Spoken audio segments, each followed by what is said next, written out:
Okay. Well, thank you. It's always a pleasure to come be back at MIT. I actually started my teaching career 3 stories above here in this building, and spent a good deal of my early years as an assistant professor here in this building. And so it's always nostalgic to be back here. I'm going to talk today about the life of the ground floor of North American cities. And by that, I mean what actually happens on the streets, how do people feel about them, and how can one augment that, the good things that they would like to have happen along those streets. I'll confine it to North America.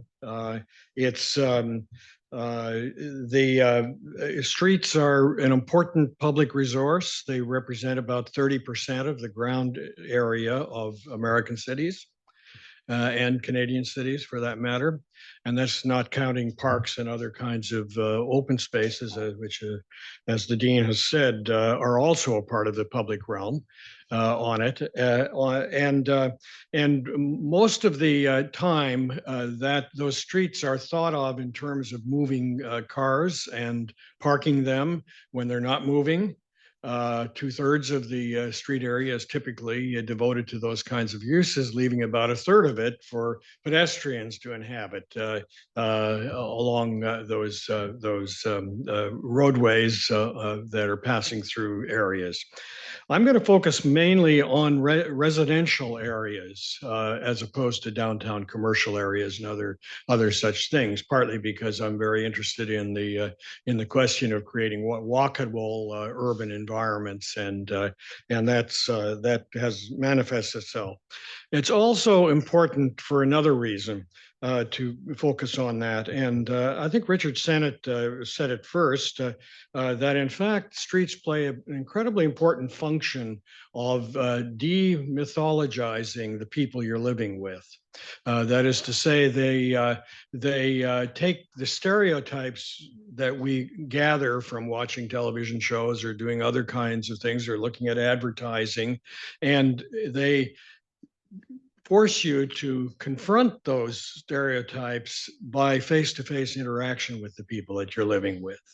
And so in a rapidly changing world, especially in neighborhoods that are changing quickly, the ability to confront and be with people and have face-to-face interaction, even if not conversations or other such things, becomes a really important piece of our understanding of who we are, what our neighborhood is, and what is really happening in the areas around where we live on it.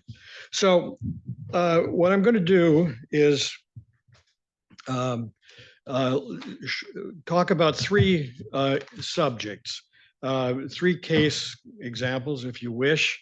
The first 3 of these in the paper that I've written, I also have a 4th area, which I'm not going to have time to cover. So I'm hoping that you'll get to read it if they publish the article. But the 3 I'm going to talk about are legacy streets. And by that, I mean streets that have existed for a long time as commercial areas in residential areas. And there are lots of legacy streets all over North America. Almost every city has them. Many of them were created by subways or by streetcars that extended out from the center of the city and were lined with shopping along the way as people went from their workplace to their home on it. The second area I'm going to talk about is reinventing the ground floor in suburban areas, where for the last generation, for the last 25 or 30 years, the principal place of interaction has been the shopping mall. And now all over the country, shopping malls are being redeveloped. They're being torn down, and new areas are being built, often with streets as the metaphor for the place and as the structuring device for them. And the third one I'm going to talk about is mixing uses in residential areas. That is how you add into residential areas other uses other than living, and how you structure that as a part of the ground floor of residential areas. So bear with me as I go through these things.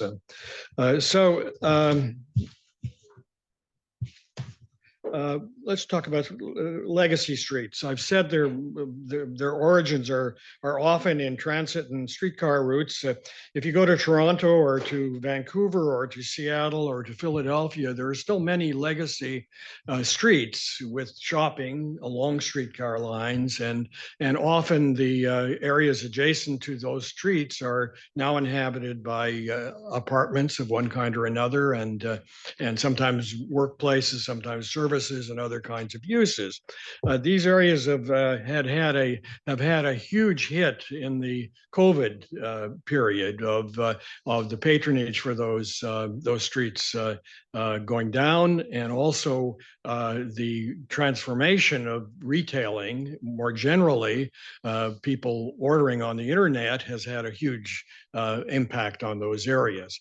And so the question is, what's happening in them? How are they beginning to turn around the declining patronage that they had in those areas?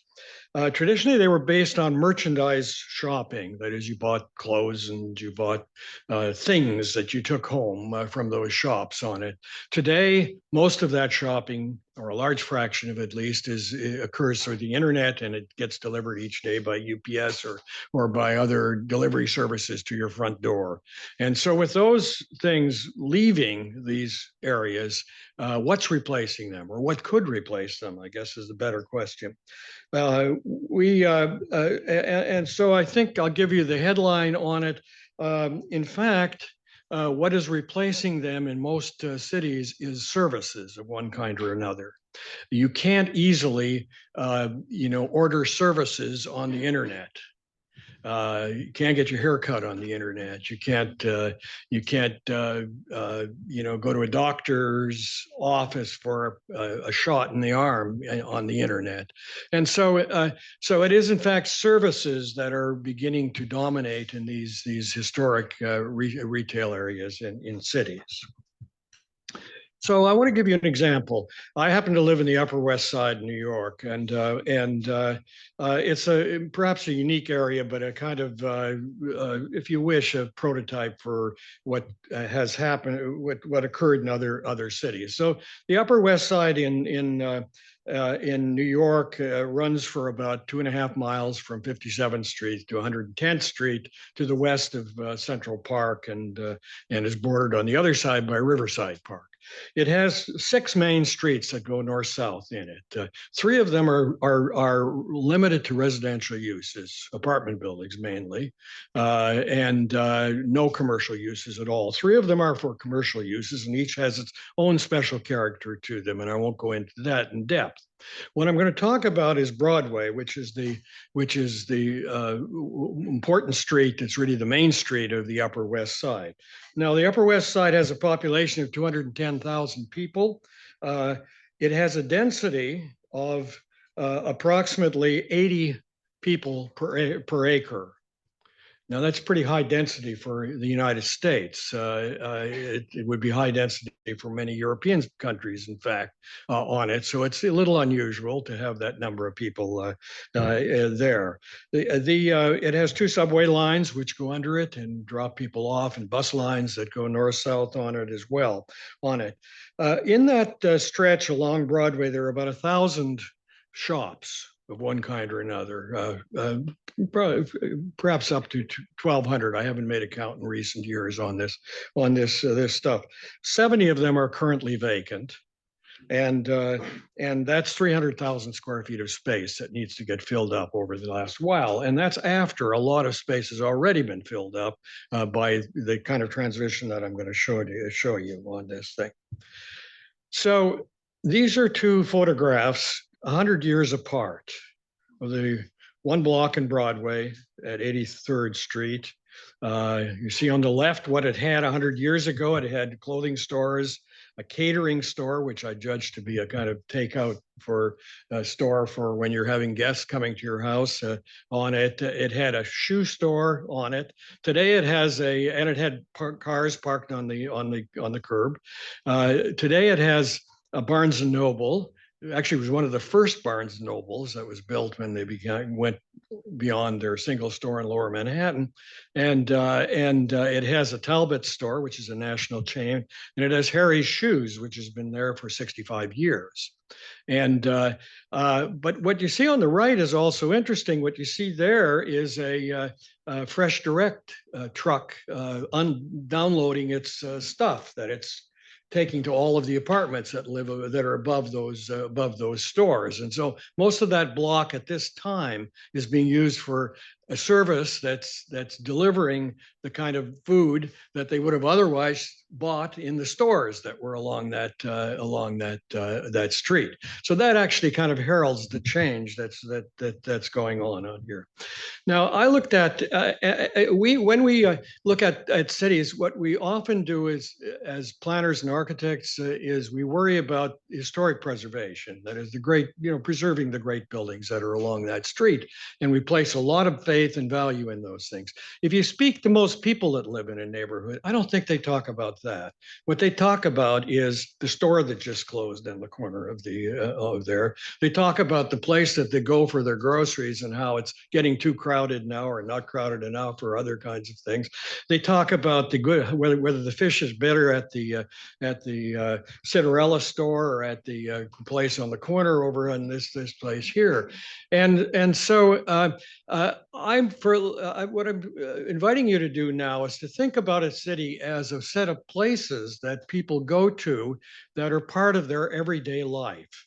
And in the course of doing that, they meet people, friends, they meet people unlike themselves, and so on.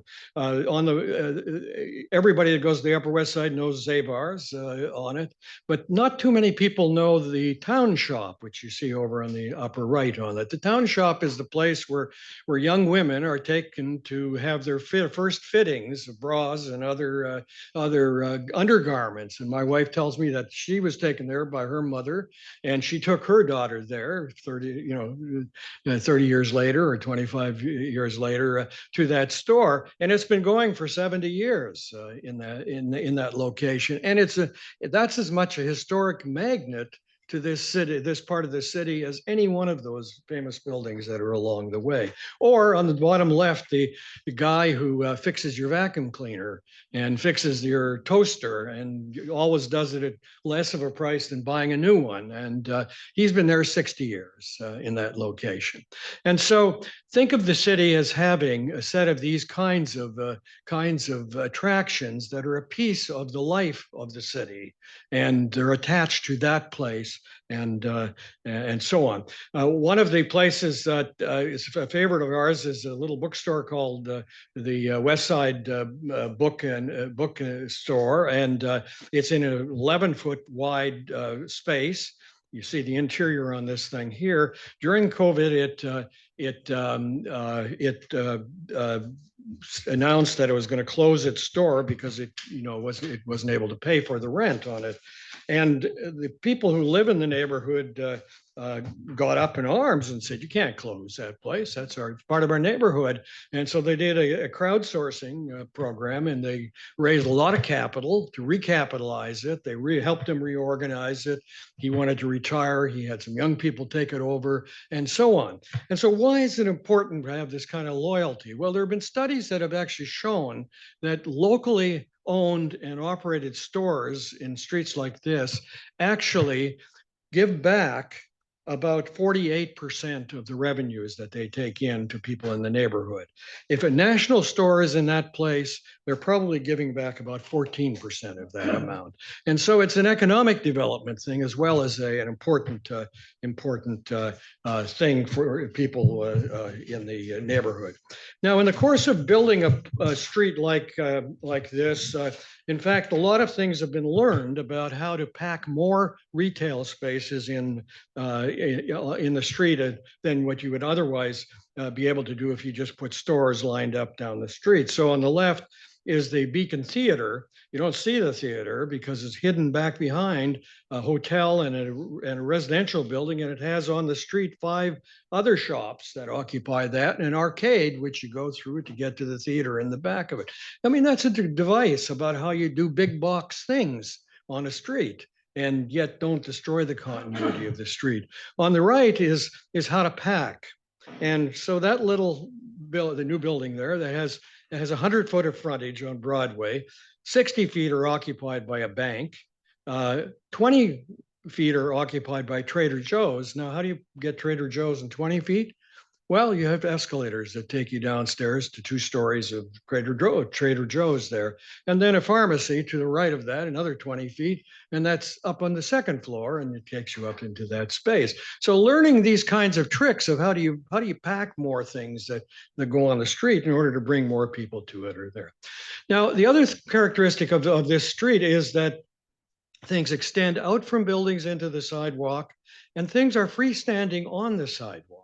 And this has been a tradition for a very long time on Broadway. So, and it's in part because about 6 feet of the space on the building side is actually owned by the people that own the buildings, because there were setbacks required on them on it. And they're now moving out into that space and giving life to the street there. And then on the other side, on the curb side, about 6 or 8 feet of it is typically being given over to people who want to start their own vending or other kinds of operations. They bring life to the street. So those are as important as the things that are in the building in terms of drawing people there, as are the food trucks that park on the street and give out food, not just in universities, but along this street as well, and other kinds of uses. During COVID, many of the restaurants extended out into the street, and to function through the winter had to construct things like these bubbles to keep people warm all winter in them. They had nothing going on in their shop because people didn't want to eat indoors, and they built these outdoor places in the curb lane as well, which you see on the right-hand side on this. I should say on that, one of the issues that it raises is what's happened to the sidewalk. Has it in fact displaced being able to walk or have a handicapped person use that sidewalk? And so what's replacing them? Well, here are 5 things that are replacing them from left to right. Walk-in medical places. Almost every hospital in the city has its clinic on ground floor of the street. Second one is vets for all the pets that people were buying during COVID and are now hanging on to afterwards. On the right, various kinds of oddball wellness places that have been inhabiting the street. Then below, I got to move. I'm sorry, quickly. I won't. Anyway, a lot of pot shops as well on it. And then there is also, as a result, an enormous competition for the curb. And I won't say anything more than that. In fact, the last part of the article that I've written deals with how you deal with that competition. So I'm going to skip all these words on here and say the second piece, and this is going to take me, I would say, 5 minutes longer. I'm sorry about that. But the second piece is what's happened to shopping malls in the United States. There were 2,500 shopping malls in the 1980s spread across American cities, indoor shopping malls, big ones. And today there are 700. And 25% more are going to close over the next 5 years. And so there are many challenges as to what to do with these spaces. And I won't go through the whole list of them, but one of the things that's being done, and I can identify 10 or 12 places it's happening across the US and Canada, is that a new prototype is being created. So this shopping center, which was never really the kind of town plaza that it was intended to be, has now been displaced in a number of places. One of the first was here in Massachusetts on Cape Cod, where a failing shopping center was replaced by a series of blocks and streets and individual buildings along them. And now about 100 individual shops are located along those streets, and it's a very successful place. In Belmar, Colorado, which is one of the ones that I looked at in some detail, in fact, it's a much more ambitious project. On the left is what it looked like in 1990, two shopping centers that were located in a sea of cars. On the right is what's there today. And it's a complete redevelopment with large box retail as well as many small shops facing on streets, and a lot of things that they've learned in the course of doing that. One of the things they learned is you can actually integrate big box retail and cover most of its frontage with small shops so that you have continuous streets rather than dead streets wherever you have these kinds of places. But if you look on the right-hand shots, it's actually also a real disappointment because none of that life that I showed you in Broadway can happen there. In fact, they've been very careful to make sure that nobody can set up a vending operation on the street, or nobody can park a car with food on it against the curb, or any of those other kinds of things to preserve the hegemony of the people who are along the streets. They're mostly three-story buildings on it. They have also created nightlife, some of it quite artificial, but in fact it does attract people. And here you see another kind of thing. They don't want people's uses to be spilling out into the street. And you see that on that right-hand side there. So they force people to actually build walls for between their outdoor dining and the street that's on the other side. And so there's lots to be learned on this. I should say that the density of this is going to be about 40 people per acre, and it's really not going to be enough to carry the retail amount, the 100 stores that are existing in that place now. I want to give you a final example, and this is the mixing of uses in residential areas. And you know, there's a long tradition in the US of garage startups. What do I mean by that? You know, Steve Jobs started Apple in his parents' garage in a suburban area. Amazon started in such an area. HP started in such an area, et cetera. But people still abhor in single-family residential areas people having businesses in them. Well, during COVID, literally every residential area became de facto a mixed-use area. People worked at home. People started architectural practices in their backyard, garage, and so on it. And so in Vancouver, they've done a very nice competition which looked at the question of how could you do mixing in residential areas. And you know, everybody knows Vancouver as a city with all these nice towers that people have built in the downtown area, but this is the reality of Vancouver. You know, after downtown, it's one story off to the horizon. And so what they did is ask people to make proposals for 4 different areas in the city. They looked like this in their footprints on it, and ask how they could actually add new uses into them. One proposal that I was a chair of the jury, and one of the proposals that I thought was really creative was, in a modest way, was to restore the corner store in these areas. And there were lots of them in Vancouver at one time. Most of them are dead now, and most people shop at the filling station, gas filling station, where they pick up what convenience items they need in it. And so the idea was just simply to take one lot on each side of 4 corners and make it into a mixed use area, giving people the financial incentive to be able to create some commercial space and rent it at low prices to the people living there. And this produces a kind of city like the one you see in the bottom right, not a street-lined city, but one of a series of clusters. And this is the kind of street face that would be there, and the kind of morphology that you see on the bottom right.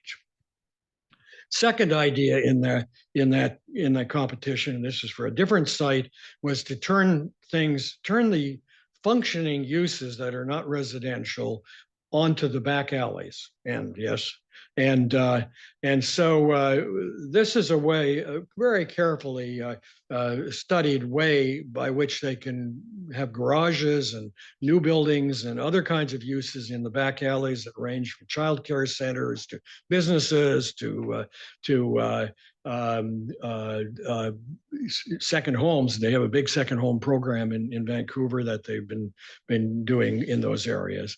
And this is the final example, which is what's called mixed modal, a more ambitious program of seeing if you were to use a land trust to acquire properties on the ends of blocks, could you actually take that area and have much more flexibility and penetration into the street of uses that are available, like artist studios, like meeting houses, galleries, other such things, and make a real kind of seamless transition to the street and managing the street with all kinds of temporary uses as well. So let me stop at that. I'm sorry it's a rush, but these are some examples that I found useful in thinking about this, and I think that in fact a lot of it has to do with something that I've studied in the past, which is flux. That is, how do you use the impermanent elements of places to add life to streets? And how do you create the room for the impermanent elements of cities when you're planning for those areas along streets? Thank you.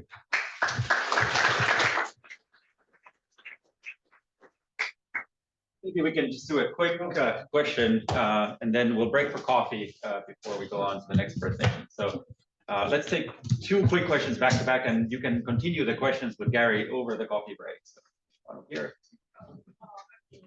I really like your presentation of the histories and source. So you talked about like local stores are paying back 48% of their revenue to the community. So in what form are they doing that? Well, in all kinds of forms. They tend to buy stuff from the local community more often. They tend to give it back in the form of employing people who live in the community, and with permanence, they also themselves are doing that. Give you an example. There's a guy on the corner of 103rd and Broadway who has a fruit stand, and I got to know him because he sells his fruit at about half the price of the supermarket that's right across from it. And I asked him how long he's been there.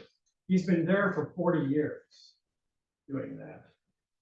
He has the money he's earned is used to put 2 kids through college, and he lives in the housing project the public housing project that's 2 blocks away.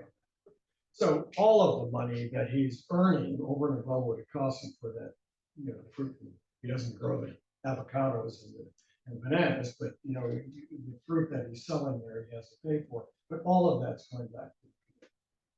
And that's not atypical to the